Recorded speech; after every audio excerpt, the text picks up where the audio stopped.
Hi, Katy. Hey, Eddie. I think people know who you are. I'm excited to be here. We Yeah. missed you yesterday. I know. I just watched your guys' podcast yesterday. Uh-huh. So We had fun. A little too much fun. That's good. Actually. There's no such thing as too much fun, so it was good. Well, Listen, I'm glad that you're here. you guys were laughing for about a minute straight. If you guys haven't seen part 1, you need to go back and watch it because it's hilarious. So today, I think you and I are going to talk about emotional intelligence Mm-hmm. because Amanda and I kind of had more of like a female conversation about it. Right. We got into our feelings, but today I feel like you and I should talk about it and talk about it from your perspective because the way I see you, you're a strong-willed man, you got strong head, strong opinions, which are all great things, and I kind of want to know the insides of you and how you feel about and think Gotcha. about emotional intelligence. And time out real fast. Guys, just because she said what she just said doesn't mean you'd be like, oh, I don't need to hear this. If you're thinking that, chances are you do need to hear this. I need to hear this. I need to talk about it. I need to get better at it. So it's going to make your relationships better, your marriage, parenting, work. It just across the board better. For sure, 100%. There is no more time for the days of, oh, I don't need to feel, I don't need to have this, I don't need to cry. That's stupid. It's very ignorant and it needs to change. So thank you for staying. I like that. Okay, so Eddie, tell me what your definition is of emotional intelligence, but not from your perspective as you look out at another man. I want to know if you looked at another man and you were able to be like, they're emotionally intelligent or they're not. Are you able to kind of see what that looks like? Yes. And I don't know. First, I'm going to give you what Eddie's thought process is. Okay. And then I started this book on emotional intelligence Mhm. a while ago when we all started talking about it. I was like, I need to learn about this because our conversation was so good. But me thinking about it, I go back to my parenting style. Hmm. Like, obviously, we know I was in the military. So talking with my boys as in the guys I work with, fellow operators, is totally different than when I go home and talk with my children. Yeah. They don't need, hey, go do this. Yes, sir. They don't need like this stupid, that kind of jargon. They kind of need the emotional piece, like where my daughters are telling me about their day and I'm actually listening, I'm engaging, and I need to empathize with what's going on, like the problems, celebrate the victories, all that stuff. And I have a very hard time doing that. I have a hard time. I've talked to my wife about this. I don't know how many times. Like that's been like the thing I've been trying to work on is when they like to actually listen, not be like, okay, man, okay, sweetie, or whatever it is, but actually be like, all right, get down on their level, get in their world and get emotionally connected because there is a difference of just listening and saying, sounds good versus, oh, and they come back with like a retaliation or another question that kind of solidifies what they're trying to say. Yeah. So that's my take. Sure. But for the people that don't get this, and I highlighted this, I want to read this because I think it's really good. It says, this isn't long. Emotional intelligence, abilities such as being able to motivate oneself and persist in the face of frustrations, easy for me to talk, to control impulse and delay gratification, to regulate one's mood and keep distress from swamping the ability to think, to empathize and to hope. So if I have a bad day because of X, Y, and Z, not taking that out on my wife or my kids, like learning to be like, okay, these are separated because it kind of filters. Like, Amanda might come up and say something and I might be a little bit short, but it has nothing to do with what she just asked, has nothing to do with her. It could be dealing with something that happened with the kids, something happened with the neighbor, something that happened at the gym, something that happened at work. So that's kind of going back is to be able to control that, to take that pause before we respond, which I'm getting better at, but not the greatest. Yeah, no, that's really brilliant what you said about being able to separate. I did a podcast last week on mindfulness and parenting, and I told this person that was interviewing me that one way that I implement a pause is when I pick up Brock every day from school, like right before he gets in the car, I really just like kind of turn down my music for a second and I stop the day that's happened before me and I bring in like a fresh sense of like, he deserves my fresh start. Like he gets a fresh start with me. So for me, that's like setting down whatever has happened, good or bad, and starting anew with him. And that is practicing a pause, and it really can change the trajectory of the rest of your day, your mood, your ability to engage with them with a fresh mind. Because if I hang on to whatever happened before that, like you said, you can't, it's just like, yeah, whatever, busy, ignore their actual conversation. But it does take so much presence, and it takes like a physical stop almost, where you feel it in your body, in your heart, in your mind. Right. Yeah. It's kind of funny you said that. It made me think. So I work for Cooper Strategic. Robert Cooper, he's very, very smart man. So he kind of does the same thing, or he teaches the same thing. Is we've got all this stuff going on, and then say we just got out of a meeting and we're about to walk into an appointment or go home. Is you take that pause, like you said, and you literally just say clear. And then it's teaching your brain to, okay, clear everything, kind of like delete. Yeah. Well, I mean, it doesn't mean you forget it, but you just like stop it, clear the mind, and then go into your current situation that you're in. He talks about that. And I was like, wow, that's actually really good. So it's kind of, I mean, it is the same thing. So pause, clear. For sure. Is taking that time to like recalibrate, I guess. And you can actually even do that in the moment. Like if your daughter or son is talking about their day and you notice, I'm not here, I'm everywhere, I'm angry about something else, I'm all in my feels about something, you actually can still implement a pause right there in the moment. And I think that's evidence of like even more self-control, even more emotional intelligence. So I was about to say, wouldn't that be emotional intelligence? That's emotional intelligence to a T, being able to sense I'm not here and I'm not right and I'm not present for my people or whatever, and being able to be like, now's the time to pause. Now's the time to act, which is actually to stop for a moment and get recentered. So a breathing, like a good breath, a breathing pattern helps you physically actually do that. All you do is just take a deep breath and it's through your nose, back out through your mouth, and with your lips closed. And that is literally a practical way to recalibrate and show back up. And I couldn't recommend that anymore. Like when my friends reach out to me in a moment of stress, I first am like, I need you to take a deep breath and like feel the ground under your feet. That sounds really silly, but it's actually medically recommended to just take a breath when you're not present. Oh, heck yeah. So anyway, but have you ever seen like a man that you're like, he's really emotionally intelligent? Going off what you just said, I want to be honest that at times I'm emotionally dumb. Because like what you were talking about, like this is all this stuff's going on. It takes a lot to even be in the moment, be like, okay, calm down. And before I can even get that out, I'm already off, like doing something negative. For sure. It's very hard. It is so, I mean, it sounds so simple, but it's hard when you've got, all this stuff going on. But can I add something? Of course. I would say that I don't know you as well as I know Amanda, but I know that you're a quick thinker. And to encourage men out there who are listening, I think a lot of men are really quick thinkers, and that's why it's so hard. And I empathize with that. I don't fully understand that because I'm a little more chill. But when you're so energetic mentally and physically, like that is truly hard to do. So that's why I do say for someone like that, breathing is actually the quickest way to slow down. And like my favorite quote, slow is smooth, smooth is fast. Yep. Like slow down for a second, and that's going to help you become more efficient at doing what you want to do, which is be emotionally intelligent.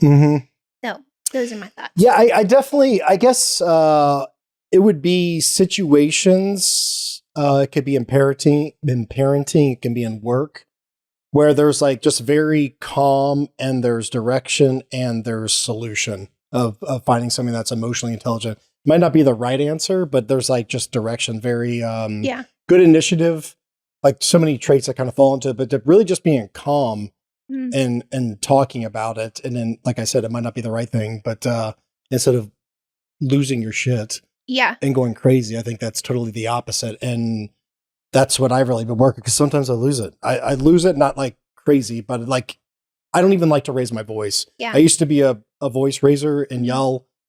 I try not to do that anymore. I mean, it's gotten so much better over the last couple of years. I just don't like it. I've heard it so many times in church. Like, we should never be yelling at our kids, but sometimes it takes over, like depending on your past is or whatever it is, or how you were raised. So it's tough, but I try not to do that. So when I see somebody correcting somebody or constructively. Yeah. I'm like, that's really cool. Like there was, and here's a perfect example. This just came to me. Thank God. I was getting glasses in Target the other day, and I was walking because I'm an impulse buyer. So I was like, hey, what's there to buy? There's the quickness. So I go to the kids section and I was walking, and this guy's walking with his daughter. And all I hear is he's like, well, we can't do that because it costs money and then this might break. And he had this perfect like answer. And I turned around and I was like, hey, bud, awesome parenting. And he's like, hey, man, thank you. I was like, dude, that's what I'm talking about. Just the way he was talking to his daughter. Love that. It was so awesome. And I hope that dude went like, okay, cool. That other people notice that. I'm going to continue to do that. Or hopefully he's like, hey, was an example for that guy. Cause he just like was leading me. Taught you. Yeah. It was a teaching moment without him even knowing. Like I go back to what I always say, you never know who's watching you. It doesn't have to be a child watching adult. It could be another adult watching adult. And that is, I didn't go to watch an event, a seminar, a speech. This guy's walking with his daughter. She's holding whatever they're holding and they're walking to the front. And I heard that and I was like, that was so freaking cool. I wasn't there, but it sounds like that man he slowed down and put out patience. That was emotional intelligence, in my opinion. Yeah, right there. Absolutely. Perfect. That's his ability to bring motivation, empathy, self-regulation, self-awareness, social skills, all that. Like those are the 5 pieces of emotional intelligence. I mean, he got down on her level. I mean, that's incredible. It was awesome. It was so cool. All it of was so it cool. wrapped up in one little bow. Yep, sure. It was awesome. I was like, okay, cool. You're better than I am, buddy. But I'll get better. Yeah, no, that's super cool. I love that little story. So I was going to ask you next, what is your greatest strength that's also a weakness? Because I asked Amanda that. You did. And I want to know that about you. And I'm going to say the same thing that came up to me when I was watching your guys' video is strength. So I use my strength to protect my family as best I can. I'm a dude. Yeah. I'm a doer. I'm a fixer. I try to fix things, right? I want to fix things. But in that is being my strength sometimes, and we just had a conversation about this, I just need to listen to my wife and not like be like, okay, how can I do this? What can I do? What can I do? It's just like, okay, so talk to me. Like, what do you got going on? Or I just need you to listen. Like, because we talked about it is, I can't remember if we read it or we heard on a podcast or like literally saying the words, do you want me to fix this? Or do you want me to just listen? Yeah. And I have a real time. So like being the strong guy, like I will protect this house.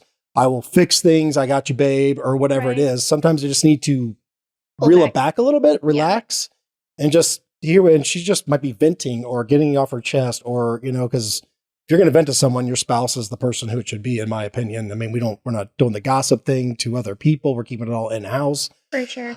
So I would say strength. I'm not using that like muscle strength. I'm just saying my mindset. Understandable. Yeah. And so if you're more emotionally intelligent, how do you harness that strength more positively? Because you listed all the positive aspects of it, which is awesome.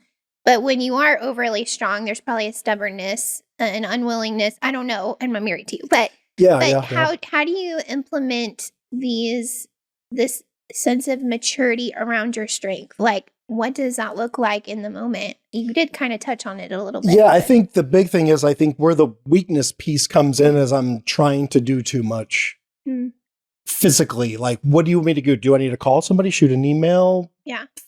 Fix the door, whatever it may be.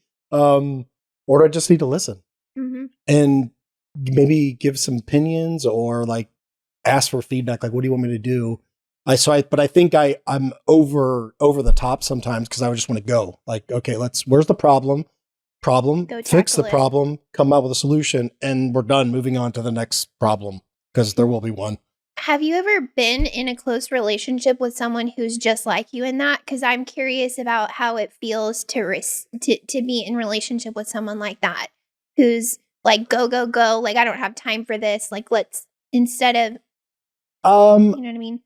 Like in a other relationship or just like, do you have a friend or maybe like a boss?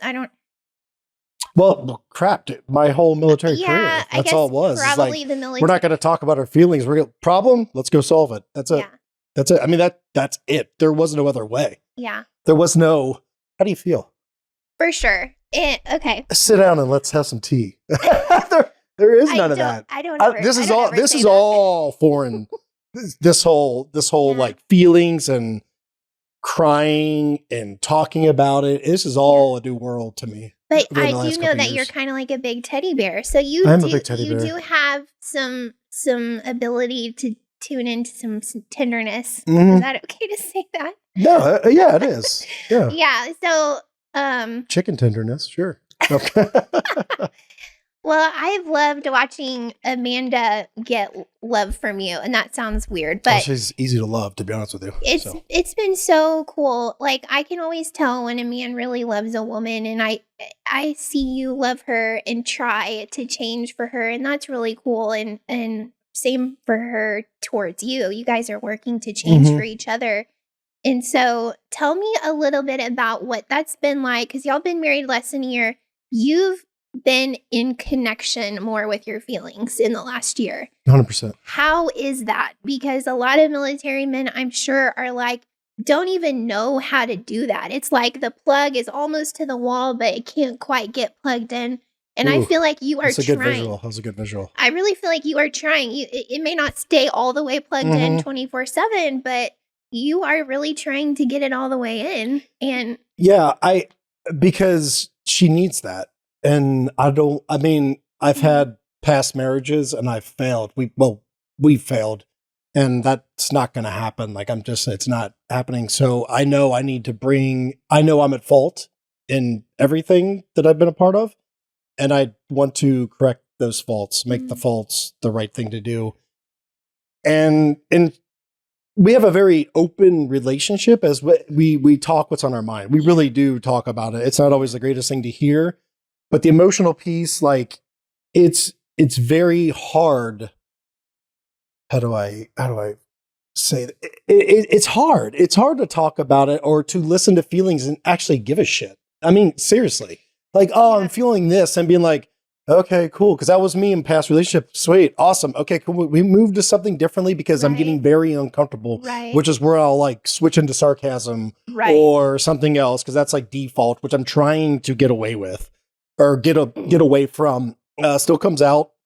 But, I'm so curious about, in a non-judgmental way, what is that like to not care and then force yourself to care? Like, is that super hard? Like, it's not that I don't care. It's that it's a weight I feel always before, and sometimes at times, is like we're wasting our emotions on something that's really not a big deal. Like, we're worrying about something, or that makes sense. It's not the reality of actually what's going on. Yeah, you know what I mean? Sound like a really realistic person. Well, yeah, but at the time you can't stop someone's feelings or they're thinking about this. Like last night, we had like the tornado warnings, and stepson Bray, he was scared to go upstairs and shower, and I was like, bro, what are you afraid of? Like, what are you really afraid of? And he goes, the lightning. I was like, dude, you were just sitting at the table eating dinner and you just saw the lightning. And he's like, yeah. I was like, did anything happen? He's like, no. But like, he's 7 years old. He's a kid. If I got to go back to there and empathize and get back in his shoes, like, I see what he's coming from. I see where he's coming from. And so I guess it's like things like that. Did you do a good job last night with that? I probably could have done better. I was kind of messing with him through some sarcastic remarks. You could probably ask my wife. She'll probably tell me like, he failed. But at the same time, I like to make it fun because my dad would just always joke with me. And I liked it. And to be honest, and like being overseas when you're faced with like death and danger, you have two options. One, be scared shitless, or two, like turn it into kind of like a dark humor and you get through it without worrying too much because you have a job to do. Wow, so I'm pretty much programmed. Like, if bad things, we'd be on the ramp about to jump out of a plane. Hey man, hope your chute opens. Yeah, yours too. And everyone starts laughing, and that's totally cool. Where a bystander be like, okay, psychos, but that's just it. Or hey, good luck on the outside. I hope you don't get shot in the face. Right, absolutely. You talk about that's how we would cope with that's a perfect word. And so that's what I'm used to, is like, so I come back to Normalville And we're talking about, I mean, going back a little bit, like emotions and how I feel. It's like, no one's shooting at you. You don't have to worry about a bomb going off. You're not going to die. Like, that you're makes okay. complete sense. Like, it's not that big of a deal, but that's not normal. Over there is not normal. I understand that. That's not normal. It's super cool and fun, but that's not normal. This is normal.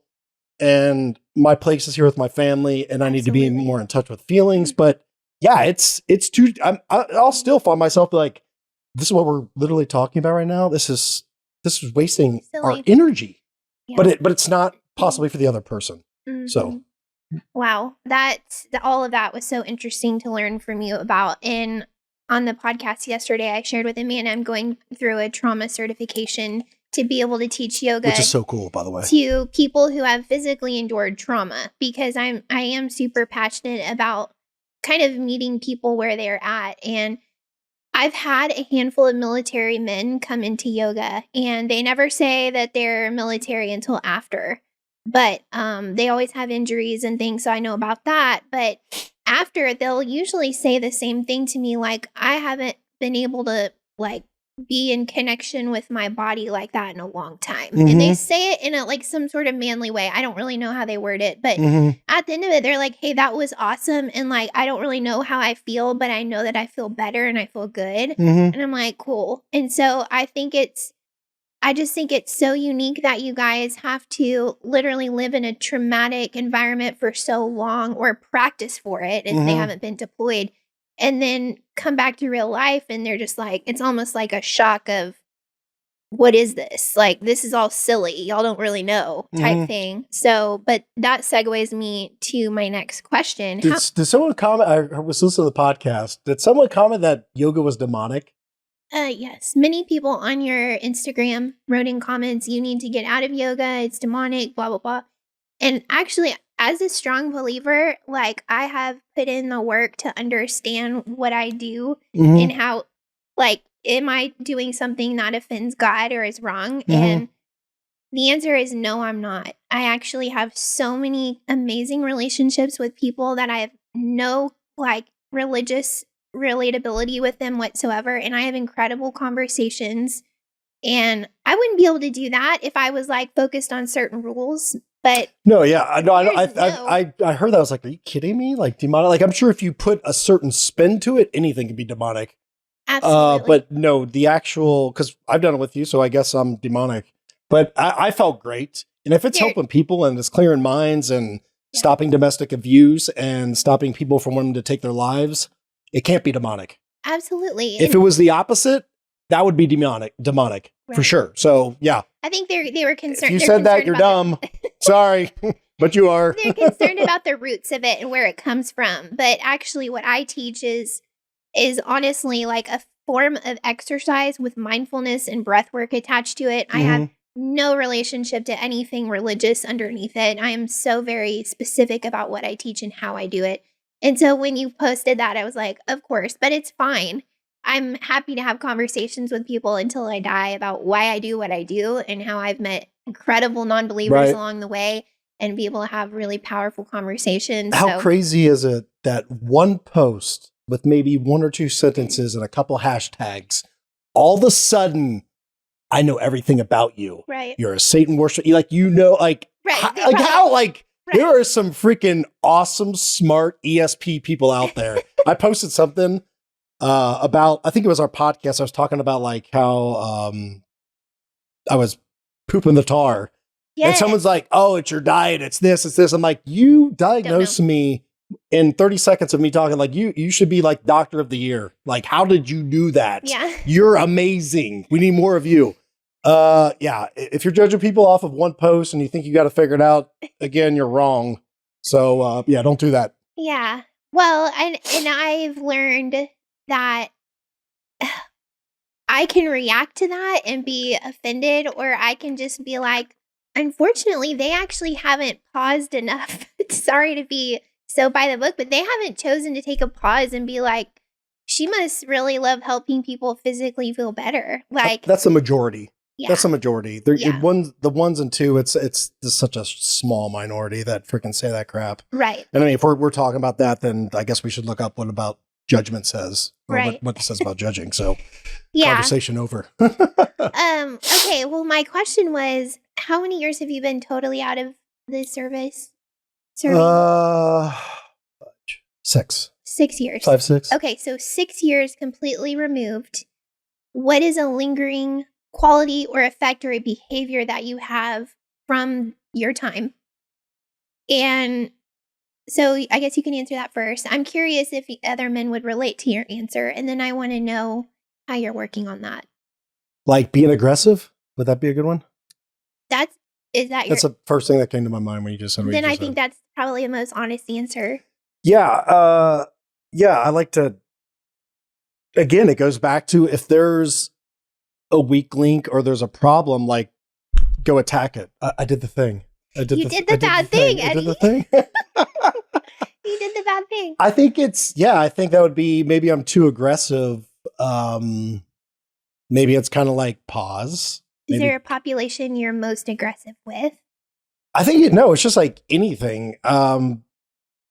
If it's tackling a new project, if it's whatever it may be, I could be aggressive. And the reason why I say that is I'll have talks all the time with Amanda. She's like, dude, how much crap do you have going on right now? Like, you need to, I mean, this New Year's resolution or whatever it is, which is pretty dumb, is one of the things I want to do is like, okay, I need to not put so much in my workload. Yeah. So I'm like, all right, I'm going to do like the top 5. Yeah. 1 month later, I'm at like 8. And it's like, okay, I'm doing the thing that I wasn't supposed to do. I was doing the bad thing. So I guess that would be one thing. And I'm sure there's definitely more, but I think that's one thing I need to, but I'm like, I'm a guy, like, again, it goes back to the provider I want to protect. Sure. I got to make sure we're financially good. I mean, we saw the stuff that happened with COVID. Thankfully, yeah. We had multiple sources of income coming in. And you see the people that got screwed out of great things for dumb reasons. Mm-hmm. And so, I mean, that plays on every man and woman, I'm sure. It's like, we need to do, I mean, your husband, he's a builder. Mm-hmm. You guys felt it. We all felt it in some way or another. But I didn't feel it as hard as I possibly could have. And I'm very thankful for that. But it made me think like, okay, I always talk about contingencies. It's like, okay, which we did, but I'm like, man, I need to put in more contingencies. Yeah. So, I mean, I think Unafraid was kind of bloomed during the whole COVID thing, in some way or another. But yeah, like I'm of course, yeah, I'm always worried about that. I'm no different than the next guy. I still worry about those things, but just instead of worrying and like, oh, what do I do? I go do it. Like I go do it. And if I can't do it, I go find somebody. Hey, I need your help. Like, can you help me fix this? And hopefully I can help them in something in an area they need. But that's but that can take its toll for sure. I ask because I think we all have these really God-given qualities. They are designed 100%. For us. And you and all of the things that you've mentioned about yourself are from God, but I picture them on a scale of like super aggressive to like super passive.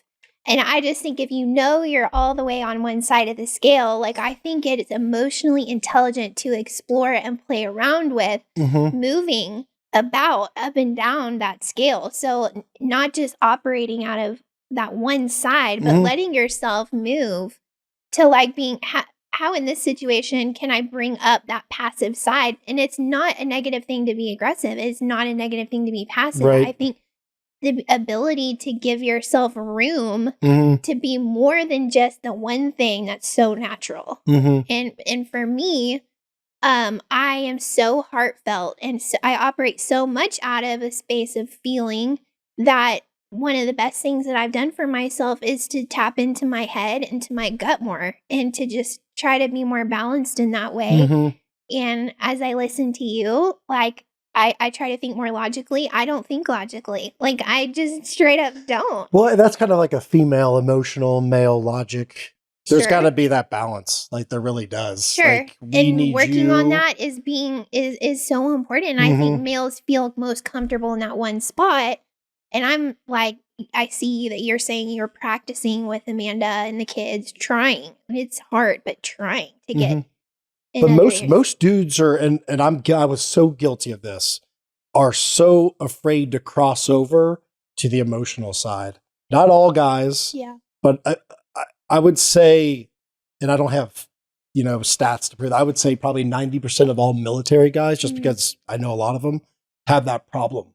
Or worse, they don't think they have that problem and they're just a freaking ticking time bomb. Yeah. Guilty. Yeah. Like, they don't know. I really believe that a lot of them don't know that they don't have any emotional intelligence. They just think I was talking to a guy at the gym, and he comes up, and he knew a little bit of my story, and he started talking. And I acted like I didn't know anything, or acted like I didn't know that he knew, but he was saying certain things that we have to.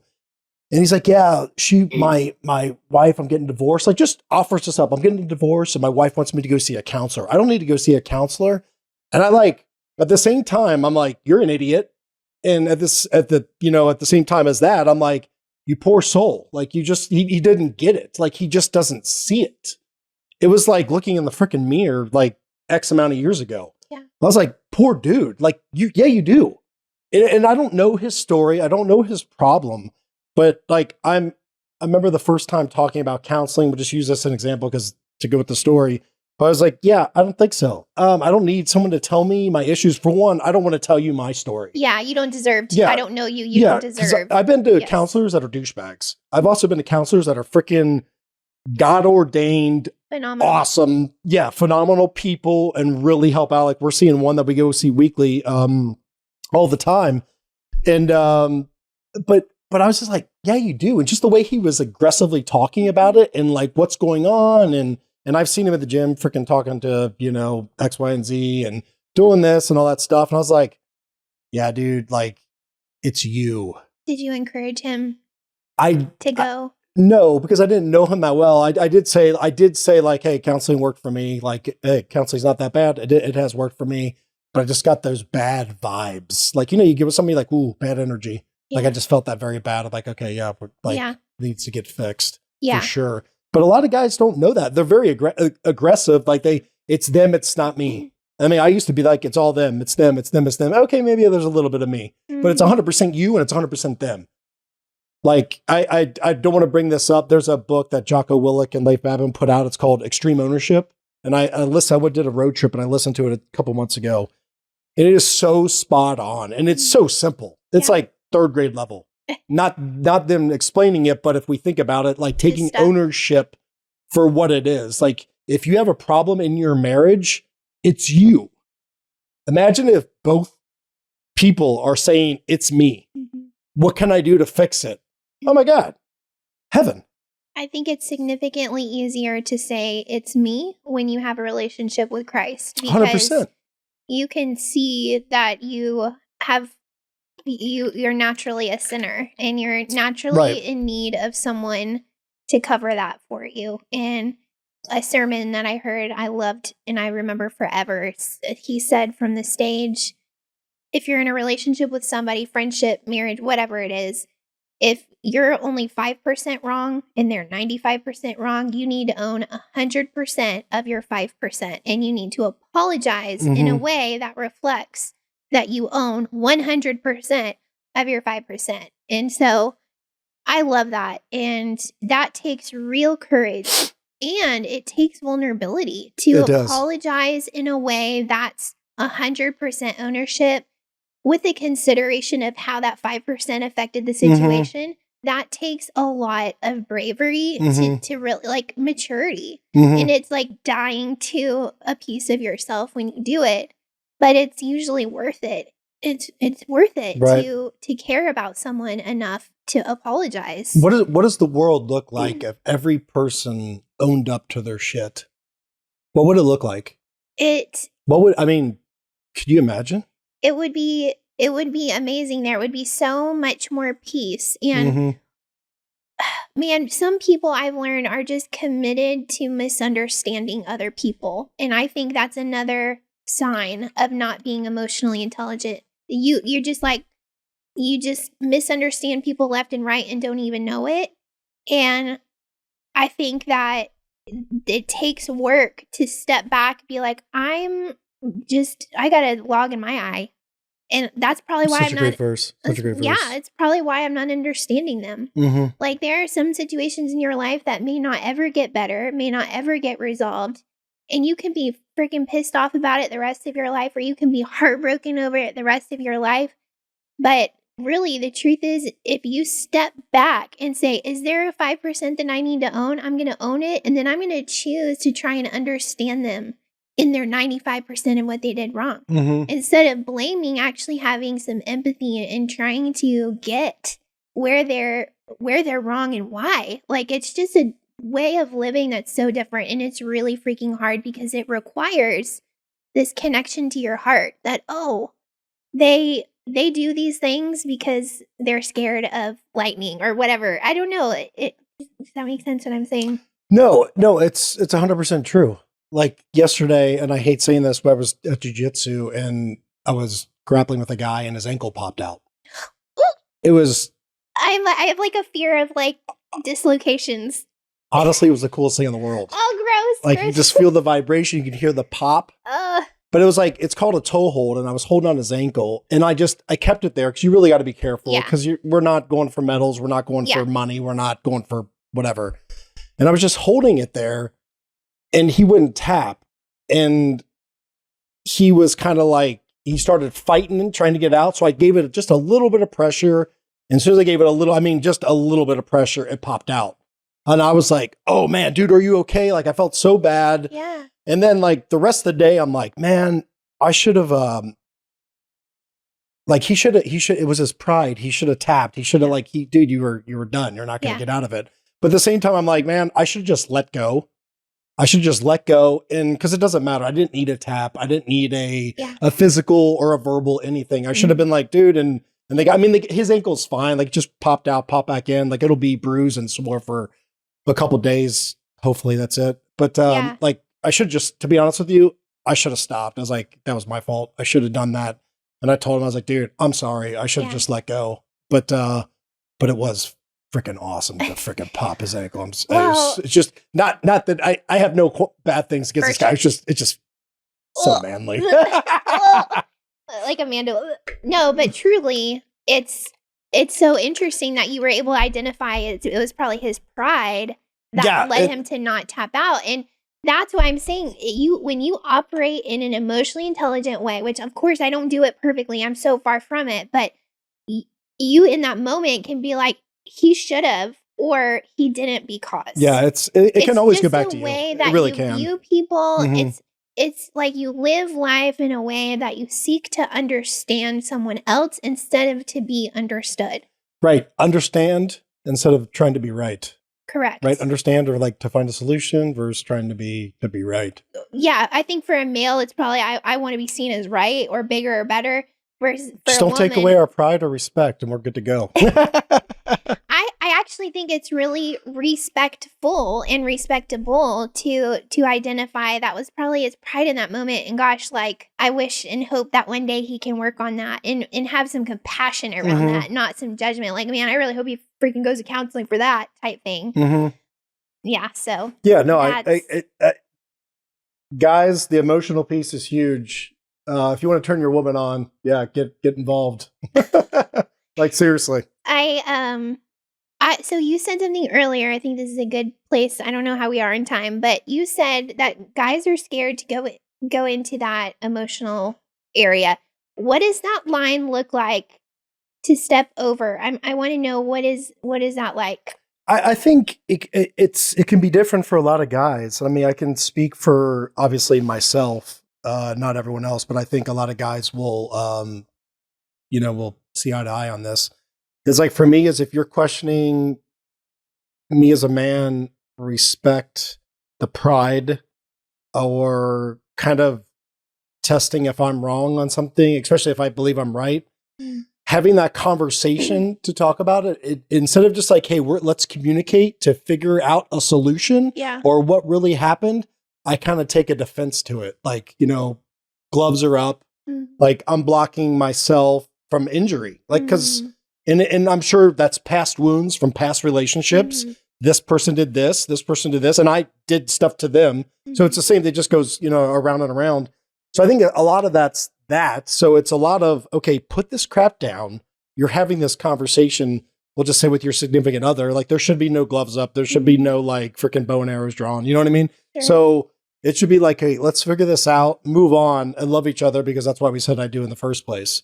So I do. I take a very defensive, it's gotten better, but I do get now your first reaction is defense. Like, I'm like, what? What'd you say? Like, are you questioning me? And then like, it's like internally, I almost get like I'm about to go down a roller coaster feeling. Yeah. It's like, it's very awkward. It's like, it physically takes over. It's kind of like, and that might be anxiety, panic. I'm sure there's a scientific name that goes with it.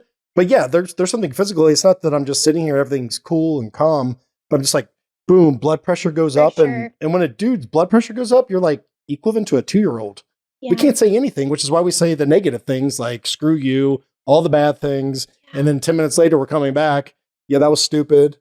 Or if you're a complete douchebag, you just never say, I'm sorry, and never come back. So there's a flavor for everyone. Gosh, that everything you just described about the body is like, I'm just so empathetic to that. I'm like, gosh, I want to put a hand on a person who feels like that and just be like, it's okay. Right. Like, not everybody's on that person's team though, or that person's side. Right. Yeah. And so you can't really trust everybody. But what I can't help but think of is the verse that says like that we're supposed to we're supposed to die to ourselves. We're supposed to lay down our cross. And as a man, especially a strong man like you, like pride is so important, and respect, and that feels similar. What is that like as a Christian man to lay down your life, but also try to defend your pride and your almost ego? I'm getting chills you talking about the pride piece, and you said Christian. And the reason why I say that is every time I hear that, I think of one thing, and that's the original sin. And the original sin being Lucifer, being prideful. I'm so pretty, I can take over this realm, and being cast out. That is the original sin right there. That's where it all started right there. It wasn't in the garden. It was that right there. I'm too beautiful. I can take over. I'm better. And so I'm like, am I being prideful? Because I have been a prideful man. I still have little slivers of pride here, and I don't like it. I don't like it at all. I can't stand it. I don't like prideful people. I love humble people. I respect humble people. I try to be humble. Do I fail sometimes? Absolutely. But the pride piece there is no place, and I used to be a very prideful man, especially when you get like a certain title, like the SEAL title. Oh, I'm, better than this. I'm at the tip of the spear in the military. I'm doing this. What are you doing over here? And that's not the way to think. That's not cool. And I apologize a million times over for that thought process. But yeah, pride is, I don't like it.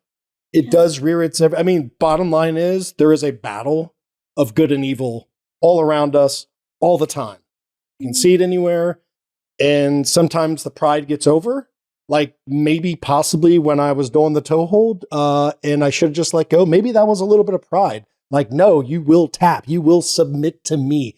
What is that? Yeah. Like, I should have just let go. I really should have. I mean, I didn't, there was no ill intent, or I didn't mean to, I didn't even know that would happen. But yeah, I don't like the pride. Yeah. It's, if somebody calls me very prideful man, I will evaluate myself. Like, okay, how, why, where, and then kind of go from there. Going back to like God designing you as a strong, aggressive male, like I do think that he wants to show men like that how to be, how to lay down, but without losing the quality of who they were designed to be. Yeah, it's very hard to be like, you want me to do this, but you want me to, like you said, die to yourself, and kind of like, hey, say I can't do this alone. For a dude to say that is hard. Yeah. But the problem is, the great thing is if you do that, your stock value just went through the roof when you've got God on your side. And that is one thing I've learned, probably the hard way, probably through tons of money, divorces, bad things, you name it. It took me a long time to learn those things, but I can't do things by myself. I can't. Sometimes I'll find myself trying to do it, and I'm been starting to do it at work a lot. Like, okay, and I'll pray, be like, hey, should I be doing this? Like, shut the door if this is not meant for me. Open the door if it is, or if this is not it, open the right door. And boom, boom, boom. Things, I mean, it's shutting and opening, shutting and open. Yeah, it's like a freaking haunted hotel or hotel around here with doors opening and shutting. But that's okay. But I know it's the right thing because here's the deal. Here's what I have learned. You can just go out on your own and you might do really good. You really might do really good. And you're not going to get messed with if you're doing the bad thing because the devil's not going to be sneaking in on you. But eventually there's going to be a wall that you hit and you're going to have to go back to square one and start where you should have started X amount of months, years ago. Mm-hmm. So I really believe that. I really do. So it's just better to start off the right foot than go through tons of turmoil and trauma and heartbreaks and moves and relationships and who knows what else, injuries. Yeah. So I 100%, like, I need him. I have got to have him. And when I walk out on my own, which I sometimes occasionally do, I get reeled back really quick and I'm like, wait a second. It's starting to look familiar now. Like the games, the evil games. I'm like, oh, okay. I see what's going on here. Not today. Mm-hmm. And then I'm going back. All right. Sorry. Let's do this the right way. Yeah, definitely. That's Eddie's thought process on that. Mm-hmm. I like that. That's really good. Man, you've hit a lot of points that I didn't even have to get to. I think the last thing I wanted to ask you was for the men watching, like, what has worked for you the most to be a little more empathetic? Because I think that's an emotion you've shared on the podcast that you struggle with. And I think you're not alone in that. What do you do and what has worked to help you be empathetic, even if you've only grown a little bit, not even a ton? Right. I'm glad you said the little bit piece because I definitely have not grown a ton. What's working for you as you try? Honestly, as much as I hate to say this, I love to say this because it's worked, is Amanda will call things out. She'll call me out. Be like, hey, can you just be a little bit more empathetic? And for a while I was like, what does she mean? I don't understand it. I mean, we went to the counselor. I was like, I don't understand. I really did not understand like what I'm supposed, like I understand what empathy is. I really do. And I talk about it for leadership and business, like empathize with your people. Yeah. But for some reason we come back to the homestead. I'm like, dumb. It's hard at home. It's very hard. I just don't get it because then it goes back to. Is it hard with kids specifically? It's hard with kids. It's hard with her. It is hard. But for some reason, I can do it with a colleague at work or just talking to some guy at the fight gym or at the gym. It's something I don't know, and it's complete opposite of what it should be in my. Maybe I have a thought. Maybe it's because you feel so much less responsible for them. When you come home, you feel responsible to like almost train your family to be better. And it might feel like you're coddling them when you're being empathetic. So, and there's a responsibility that you feel like with your family. So maybe you're like, I can't be that empathetic because then I'm taking them in the direction I don't want them to go. When actually it's truly empathy with strength together, like a gentle strength that I feel like teaches people the most. Going back to your Target story, it was at Target, right? That guy. Yeah. He used like a gentle strength almost with her. And that was a teaching moment for you. And if you do that at home, it's a balance of being empathetic and strong together. And it goes back to the one question you said, what's also like works for you and what doesn't work for you. And it goes back to strength, right? That's like use Bray from last night. Like, hey dude, you're good to go, man. Get upstairs, take a shower. When I could have got down on the level more and be like, so why is it? And give them tons of examples, get on and like talk about it. And it might not be the solution, but at least he knows like, oh, okay, I got it. Instead of being like a hard ass, like the militaristic style freaking, which I do quite a bit, especially with my own son, with Tristan. Like I'm freaking, I'm more coddly with her kids than I am with mine just because, well, they're her kids and building the relationship and all that good stuff. But intimidation, like I think what's real common today is intimidating our kids into obedience. Right. And I actually think no, and I think it's real common, and I actually do it. I do it. I'm like, I sense myself trying to be like, you better know your place. When I start asking him questions, we get to a solution so much faster. He resists me trying to power up over him. I mean, I'm not that powerful, but still, like when I try, he's like pushes back, and I'm like, oh no, here we go. When actually, if I would have slowed down and asked him some questions like, okay, tell me exactly what you're afraid of with the lightning or the thunder. Tell me about that. And then we can get usually to a solution faster, you know? The questions work really good. Questions are They freaking really phenomenal. Freaking And work awesome. yeah, and I actually have felt different most of my life because I feel like I ask too many questions. And I have learned that the people who want me around are okay with my questions. And it's truly the way that I love people. I see people and I think of a question, and it's because I genuinely care and I want to know. And that's a form of love and expression. And it requires like me not getting as much attention, which is fine, but it's also like, it's a dying to self a little bit. Right. And putting the attention on them makes someone feel really accepted, which is, I can't think of a better way to love someone. Yeah. One thing I try to do or try to think about is like, okay, get in their shoes and you're staring at yourself the way you're delivering things. And like a lot of it's like, dude, I'm sorry. I probably shouldn't have said that. Okay. I really should have said that. And just kind of get that to where like, okay, before a conversation even starts, like, okay, you're on stage, they're looking at you. What's your message? Right. And, you know, give it to them at their level. Like, cause the 12-year-old's going to get a different message than the 7-year-old. Absolutely. By how you deliver. So yeah, that's great. That's being aware and present and so many doesn't things. always work that way, but you know, but we're not supposed to be perfect. Well, we're not. No, we're not. Life would be, not the same if we were perfect. It would be really boring and we wouldn't need God. True story. Well, Eddie, this has been awesome. This has been so fun. I've loved talking to you. It was good. It was fun. This was a good. I got a lot out of it. It was awesome. I want to say real quick, I do not come from a family that has military in it. Actually, I have one cousin. He's in the military. He's in the Marines right now. But other than that, I don't have that. And so I want to say thank you so much. It's been my pleasure. I know. I just not love that about with you. Chick-fil-A at all.